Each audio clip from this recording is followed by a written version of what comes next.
Friends, ఇప్పుడే అందిన వార్త. కాంగ్రెస్ మాజీ ఎమ్మెల్యేకు ప్రమాదం, అకాల మృత్యు అంటూ లేటెస్ట్ అప్డేట్ అయితే రావడం జరిగిందండి. సో ఆ వివరాలు ఏంటనేది వీడియోలో తెలుస్తుందా. వీడియోని స్కిప్ చేయకుండా పూర్తిగా చూడండి. కంప్లీట్ ఇన్ఫర్మేషన్ అయితే అర్థమవుతుందండి. మరోసారి ఛానల్ వస్తే తప్పకుండా సబ్స్క్రైబ్ చేసుకొని బెల్ బటన్ ఆల్ రిక్వెస్ట్ని యాక్టివేట్ చేసుకోండి. చూస్తున్నారు కానీ లైక్ చేయడం మర్చిపోతున్నారండి. దయచేసి లైక్ చేయండి. లేట్ చేయకుండా వీళ్ళకైతే వెళ్ళిపోదామండి. మనం తెలంగాణ కాంగ్రెస్ పార్టీలో విషాదం చోటు చేసుకుంది. ఉప్పల్ మాజీ ఎమ్మెల్యే బండారి రాజిరెడ్డి కన్నుమూశారు. కొంతకాలంగా అనారోగ్య సమస్యలతో బాధపడుతున్న ఆయన అప్సిగూడలోని తన నివాసంలో గురువారం తుది శ్వాస విడిచారు.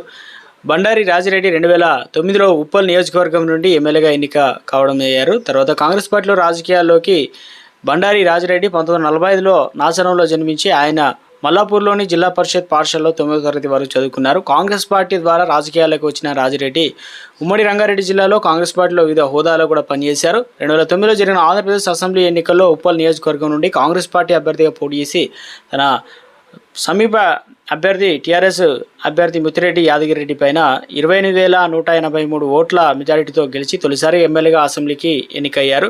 ఇక 2012లో టీడీపీ పాలక మండలి సభ్యుడిగా పనిచేశారు. 2014లో జరిగిన తెలంగాణ అసెంబ్లీ ఎన్నికల్లో పోటీలో చేయకుండా తన సోదరుడు బండారి లక్ష్మారెడ్డి పోటీలో నిలుపగా ఆయన ఓడిపోయారు. అనంతరం లక్ష్మారెడ్డి బీఆర్ఎస్లో చేరి 2023లో ఎన్నికల్లో ఉప్పల్ నియోజకవర్గం నుండి పోటీ చేసి తొలిసారిగా ఎమ్మెల్యేగా